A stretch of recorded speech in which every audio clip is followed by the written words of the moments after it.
teman-teman di seluruh dunia yang di TikTok dan YouTube. Shalom Aleihim, baru kata Adonai, Eloheinu, Melech Haolam, Yom Tov, Erev Tov yang ada di Indonesia. Luar biasa kita hari ini, tema kita kesimpulan dari 10 pertanyaan, Muslim hidup dikekang dongeng 1001 malam. Luar biasa. Kita kasih tepuk tangan dulu buat kita semua. Mana nih? Tepuk tangan dulu buat kita semua. Nah. Jadi Muslim hidup dikekang oleh dongeng 1001 malam. Bagaimana bisa begitu, saudara? Karena akhirnya dongeng 1001 malam ini ya yang mengintimidasi, mencengkram, mengendalikan, mengontrol hidupnya orang-orang Islam ini. Hebat dong? Enggak, goblok, saudara, bukan hebat. Ya, goblok. Ya, sama seperti ya ketika Anda ya hidup di Cina itu zaman dulu banyak sekali dongeng-dongeng legenda. Dan mereka dikontrol oleh legenda, saudara ya. Aduh, selama ribuan tahun banyak orang dikontrol oleh legenda. Itulah sebabnya komunisme hadir ke Cina dan menghancurkan semua legenda-legenda itu. Ya, waktu legenda dari zaman 3000 sampai 3500 tahun yang lalu di Cina dihancurkan hanya dalam waktu 70 tahun, saudara, oleh komunisme. 1,5 miliar orang di Cina, satu generasi itu berubah semua cara berpikirnya. 1,5 miliar orang Cina. Jadi kalau kamu tanya betapa hebatnya Islam, karena sekarang umatnya ada 1,5 miliar, kamu kalah, saudara. Orang Islam untuk mencapai jumlah 1,5 miliar butuh 1.400 tahun. Orang Cina untuk mencapai 1,5 miliar, komunisme itu hanya butuh 70 tahun. Artinya komunisme itu lebih hebat daripada ideologi Islam, saudara ya. Waduh, ngeri ya. Iya, makanya Anda lihat ya di Rusia dan di Cina. Ya, Rusia hari ini kan mendeportasi massal ya semua imigran-imigran Islam. Yang bisa mengendalikan Islam yaitu hanya apa, saudara, hanya komunis. Karena apa? Komunis tidak mengenal hak asasi manusia. Islam hanya bisa dihadapi dengan apa? Anda nggak peduli dengan hak asasi manusia, maka Anda bisa hajar itu orang-orang Islam itu kayak di Cina. Serem ya, serem, saudara. Kita seringkali ya, kenapa orang Kristen ya di Eropa ini begitu baik, tetapi orang Islamnya kurang ajar. Ada 20 juta imigran Islam di Eropa, saudara, dan rata-rata kurang ajar.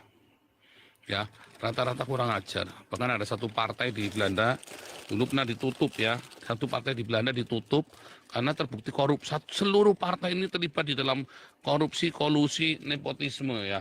Wah, ditutup partai Islam ya. Tapi isinya orang Maroko dan orang Turki. Sorry, sebentar ya, berisik ya. Saya lagi ngeluarin makanan. Buat kita.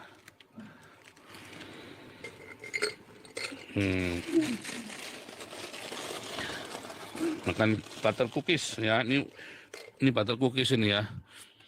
Menteganya, aduh, buset, menteganya ya, banyak banget butter cookiesnya. Banyak banget. Menteganya luar biasa, banyak banget. Cookies Belanda ya, saudara ya. Cookies Belanda itu menteganya gila, butternya ya. Anda itu kalau sudah makan cookies Belanda nggak perlu minum manis-manis. Ini udah manis banget.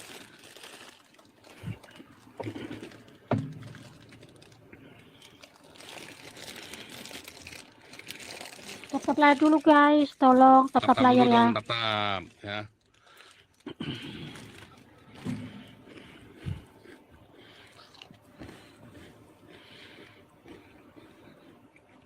Nah, kita lanjutkan lagi ya. Kita sudah sampai ke pengusiran imigran Rusia, imigran Islam di Rusia, dan bagaimana orang-orang Eropa ini begitu baik sama orang Islam ya. Makanya orang Islam dimanapun bikin masalah ya. Orang Islam dimanapun bikin masalah, saudara.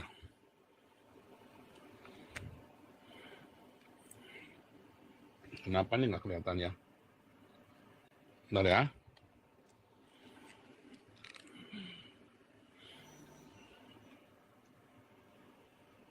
ada yang naik. Oh ini. Harus begini. Oke. Karena apa? Karena begini. Oke. Korea ke nih pakai double kamera nih, pakai double device. Terus Perhatikan ini dulu. setiap naik ke room itu selalu gitu. Karena Korea ke pakai dua handphone. Islam yang mana dulu? Semua Islam. Semua Islam itu hidup dari dongeng, ya. Semua Islam itu hidup dari dongeng, saudara ya. Mereka hidup dengan dongeng, dari dongeng, ya dari hari ke hari itu udah dibisiki dongeng. Dongeng tentang Allah dan Muhammad. Ya, kalau kita lihat, ya kita bikin ya. Muhammad ternyata nggak ada kota Mekah sebelum tahun 800, ya.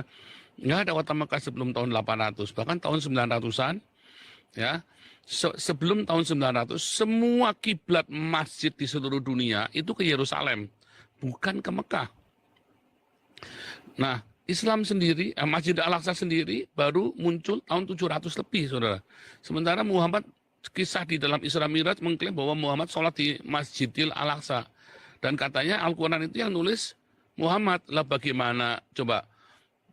bagaimana bisa ya di tahun 610 sudah ada Muhammad sholat di Masjidil Al-Aqsa, sementara Masjidil Al-Aqsa sendiri baru dibangun oleh Abdul Malik bin Marwan tahun 700-an. Ya, jadi nggak ada tuh ya, cerita tentang Muhammad. Nah, kalau Anda melihat menurut si Munim Syria bahwa Al-Quran itu backgroundnya itu bukan orang jahiliyah di Mekah. Karena dari 6.000 ayat, ya sekitar 6.000 ayat, hanya satu yang menceritakan tentang ala Quraisy, alat-manat Usa itu ya. Tetapi semuanya berisi apa? Berisi monolog Muhammad menyerang Yahudi dan Nasrani. Harusnya Muhammad itu menyerang orang Quraisy, bukannya menyerang Yahudi dan Nasrani. Yang jelas zaman itu orang Quraisy tidak mengerti Yahudi itu apa, Nasrani apa. Tetapi di dalam Al-Quran itu lebih banyak membicarakan Yahudi dan Nasrani. Artinya kemungkinan besar, katanya Simun Imsiri, ya, dan itu sudah saya sudah tahu dari dulu ya, bahwa Islam itu lahirnya di mana? Di zamannya Bani Abbasiyah.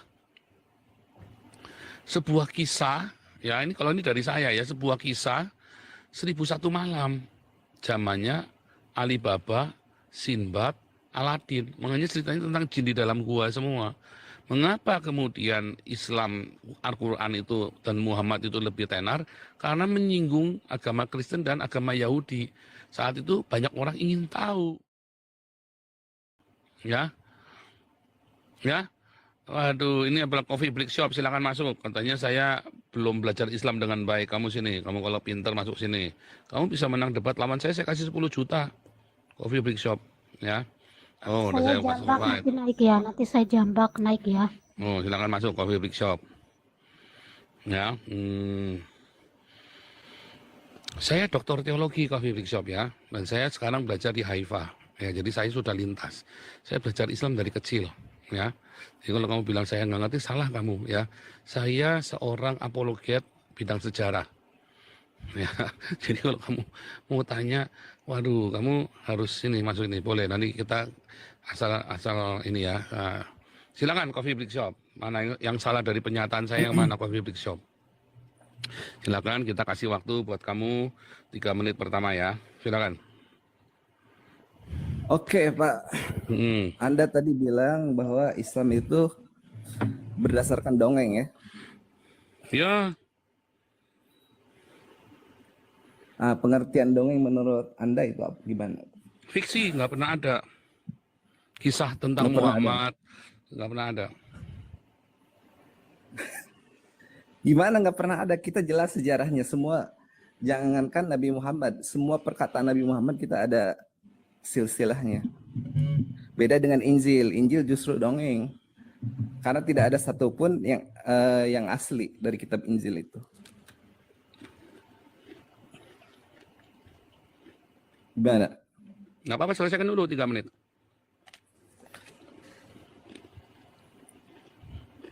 Ya kalau menurut saya justru yang dongeng itu justru Kristen lah menurut saya, karena tidak berdasarkan wahyu yang akurat ya. Kalau kami jelas, jadi dari apa? Dari wahyu Nabi Muhammad dari dulu sampai sekarang kita udah 100% itu otentik dari wahyu, nggak ada pemalsuan sama sekali. Itu aja cukup lah. Cukup. Eh, Saya ngomong ya, jangan dipotong ya. Nanti kamu dapat giliran lagi buat menjawab. boleh. Satu, kisah tentang Muhammad baru ada 200 sampai 300 tahun kemudian. Ya, oleh Ibnu Ishaq, lalu oleh Ibnu Hisham, bahkan hadits semua kumpulan hadis itu baru ada 300 tahun atau 400 tahun kemudian. Ya, Bukhari, Muslim, ya. Itu baru bayangin. Itu mau bilang sanad parawi. Wah, jauh sekali. Bandingkan dengan kisah tentang Yesus. Dari sejarawan Yahudi, Yosefus, ya, Flavius Yosefus itu, dia menuliskan kisah tentang Yesus. Baik Matius, Markus, Lukas, Yohanes, dia mengisahkan tentang Yesus masih di zaman itu. Ya, artinya mereka adalah saksi langsung. Flavius Yosefus adalah orang Yahudi, bukan orang Kristen. Mereka juga menuliskan. Bahkan di dalam Talmud, ya, yang ditulis oleh para rabi-rabi sebelumnya, yang kemudian disalin ulang di dalam Talmud sekitar tahun 200-an, Talmud Yerusalem, dengan cara yang kontradiktif, Yesus ditulis sebagai kontra dari Yudaism mereka. Nah, bagaimana kamu mau saya bilang fiktif? Sementara kisah itu ada dari situ. Nah, kalau kamu nanya ceritanya Muhammad, kamu bilang sampai sekarang masih ontentiknya di mana? Di mana? Apakah Muhammad menulis langsung? Ya kan? Apakah musafnya siapa lah yang nulis itu loh? Ya. Apakah itu benar ada musaf itu? Itu pertanyaan itu. Kedua, di manakah tulang belulang, pelana kuda, dan apapun yang dipakai pertama kali untuk menulis turunnya Al-Quran itu? Nggak ada. Ya, beda dengan perkamen, dengan minuskul itu masih ada, walaupun sudah sobek, sudah robek-robek, itu tetap ada, masih ada. Itu ya. Jadi bagaimana kamu bisa bilang fiktif, sementara dengan cara kontra maupun dengan cara yang pro itu ada tulisannya dari zaman Yesus. Ya kan? Artinya zaman Yesus itu generasinya Yesus, murid-muridnya Yesus itu ya. Muridnya langsung itu menulis. Gitu ya. Lalu kisah Yesus itu banyak saksinya. Kisah Muhammad nggak ada saksinya. Siapa saksinya? Ya, itu ya. Oke, silakan lanjut. Coffee break. Ya, silakan Kofi buka mute-nya. 3 menit ya.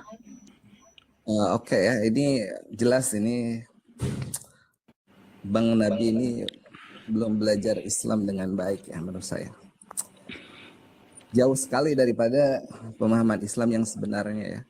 Jadi perlu saya jelaskan bahwa Islam itu dari dulu itu pendataannya memang tidak mengutamakan pencatatan ya, walaupun kita emang menggunakan juga ya. Tapi yang paling utama kita itu dalam Islam itu dalam mendokumentasikan wahyu adalah dengan hafalan. Ada sekitar 110.000 sahabat yang menjadi saksi ya daripada turunnya ayat yang jangka waktunya sekitar 23 tahun. Dan itu dari dulu sampai sekarang kita nggak pernah ada perbedaan pendapat tentang satu huruf pun. Jadi setiap ketika Nabi dikonfirmasi bahwa ini 6.600 ayat ini, apakah ada yang salah satu saja? Kalau ada satu aja, pasti itu komplain. Bahkan bisa terjadi peperangan. Kemudian juga abad kedua, ketiga, keempat, sampai sekarang. Untuk masalah saksi itu ya jelas banyak, seluruh sahabat itu saksi. Kita nggak pernah ada satupun sahabat yang mengingkari satu huruf saja dalam Al-Quran.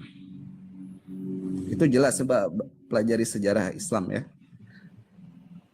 Kemudian untuk orang-orangnya jelas Nabi Muhammad, pip-pip gimana Nabi Muhammad kuburannya ada, sahabat-sahabat ada kuburannya, itu nggak pip-pip. Bahkan umatnya sekarang sekitar 2 miliar, gimana mau pip-pip itu nggak masuk akal sekali menurut saya.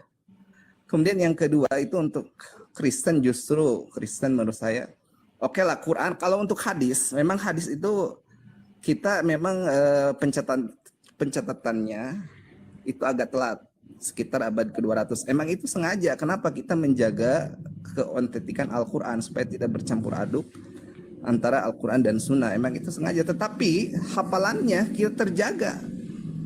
Hafalan Al-Quran, hafalan hadis itu terjaga dari zaman ke zaman. Bahkan kita sangat teliti. Dalam hadis itu, tidak semuanya hadis itu, Anda harus tahu ya, bahwa hadis itu tidak semuanya saksinya satu. Ada yang saksinya banyak, ada yang saksinya 70, ada yang saksinya 6, ada yang saksinya 1. Makanya hadis itu ada macam-macam. Ada hadis mutawatir yang disaksikan oleh 70 orang. Yang sikot, artinya sikot itu dipercaya, nggak pernah berbohong satu kali pun. Ya. Kemudian ada yang masyhur, yang diriwayatkan hanya beberapa orang. Kemudian ada yang ahad, satu orang. Nah, satu orang ini terbagi-bagi lagi, ada yang lemah, ada yang kuat. Dan sebenarnya hadis itu kita sebenarnya itu statusnya itu bukan 100% kebenaran ya. Hadis itu hanya hadis itu dalam Islam adalah sumber kedua. Jadi dalam Al-Qur'an disebutkan jika ada kabar yang adil, yang yang kemungkinan besar itu benar, itu boleh diamalkan gitu. Jadi dasar perintahnya itu bukan berarti kita menjadikan sunnah ini sumber kebenaran yang seperti Al-Quran, tidak. Maka kalau antum membantah Islam daripada sunnah-sunnah, berarti antum udah salah sasaran, karena karena sunnah itu kita dari dulu kita meyakini itu 90% tergantung hadisnya, apakah hadis mutawatir, apakah hadis sahih atau apa. Nah, kalau dalam Kristen sendiri justru kita nggak pernah bisa melihat ada kitab yang 100% murni. Gimana kita bisa yakin sebagai orang yang berakal, bagaimana kita bisa yakin? Apalagi jaraknya sampai 2000 tahun yang begitu lama, kemudian setiap alirannya macam-macam. Kita kalau dalam masalah tauhid, dalam teologi, kita tidak ada perbedaan sama sekali bahwa Tuhan itu satu, bahwa akhirat itu ada, Nabi Muhammad. Tapi dalam Kristen, dalam permasalahan-permasalahan besar itu berbeda pendapat. Itu gimana kita bisa memverifikasi kebenaran Kristen? Ada yang Trinitas, ada yang ortodok. Itu kan pokok-pokok dalam sebuah agama, kok bisa berbeda jauh seperti itu? Itu tidak lepas daripada sumber Injilnya yang emang tidak otentik, yang tidak ada yang aslinya.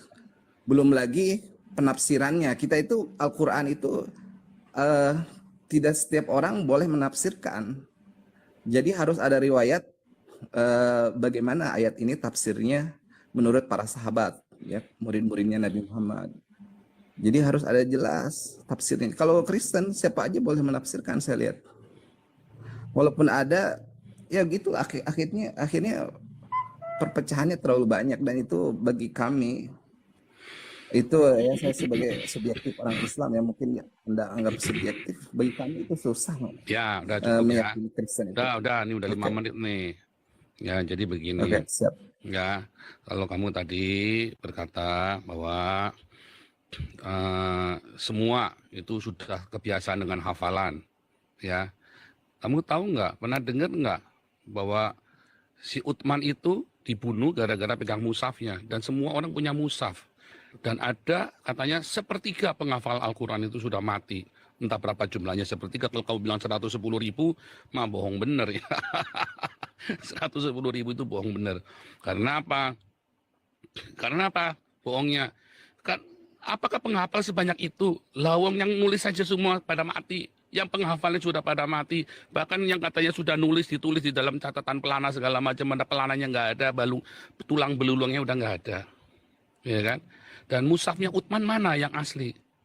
Nggak ada sampai sekarang. Adanya salinannya, yang paling tua itu umurnya tahun 800, tahun 900. Ya persis seperti dengan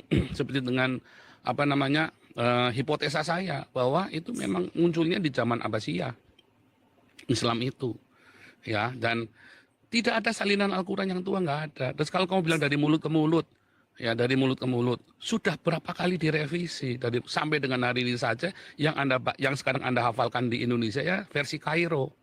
Ada banyak versi. Selama abad ke-20 saja ada versi Kairo, ada versi Medina, ada versi Syria, ada versi satu lagi Kairo, Medina, Syria. Sebenarnya ada satu lagi saya lupa tuh ya. Ada 4 versi paling enggak ya. Di Belanda sendiri ya ada 4 versi Al-Quran. Ada 4 versi. Ya, yang di Indonesia versi Kairo. Ya, belum lagi nanti yang di abad sebelumnya yang kita nggak jelas. Nah, kalau kamu bilang, oh Islam itu sama, nyatanya kalian bunuh-bunuhan gara-gara mazhab kok. Apakah orang Kristen bunuh-bunuhan gara-gara mazhab hari ini? Enggak. Sampai hari ini kalian bunuh-bunuhan gara-gara mazhab. Orang Kristen enggak. Pernah 300 tahun orang Kristen sesama orang Kristen perang. Kristen dengan Katolik. Tetapi itu bukan karena agama. Mereka itu berebut kekuasaan dengan menggunakan agama. Bedain tuh. Kalau kamu itu memang karena mazhab. Ya, hadisnya pada bikin sendiri-sendiri. Ya kan?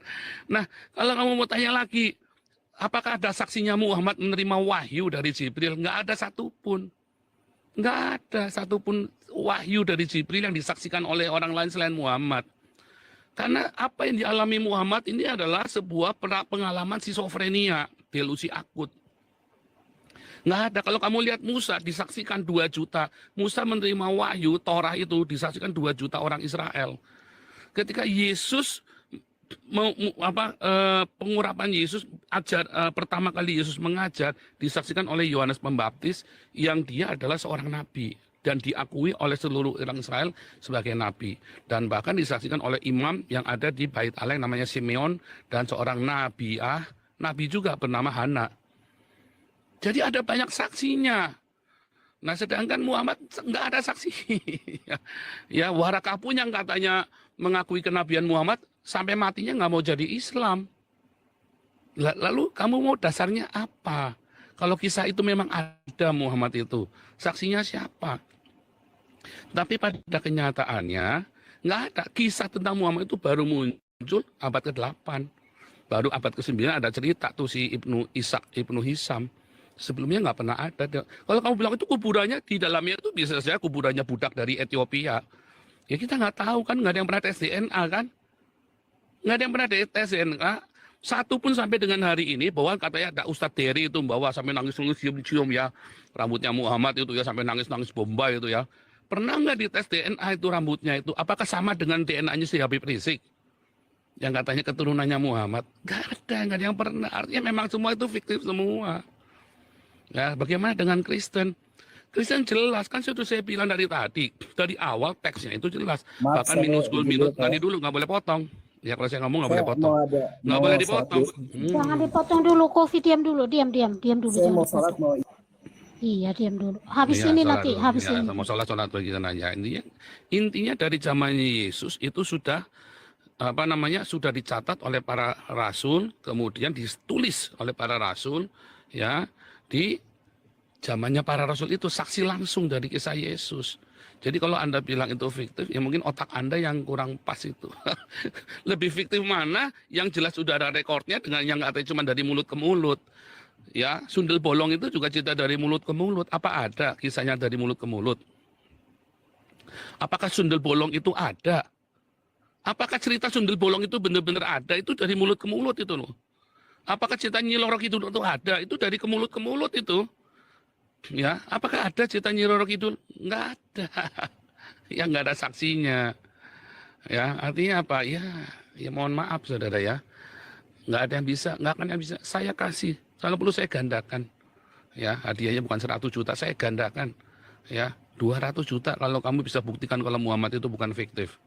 Ya, tepuk tangan buat saya. Luar biasa ya.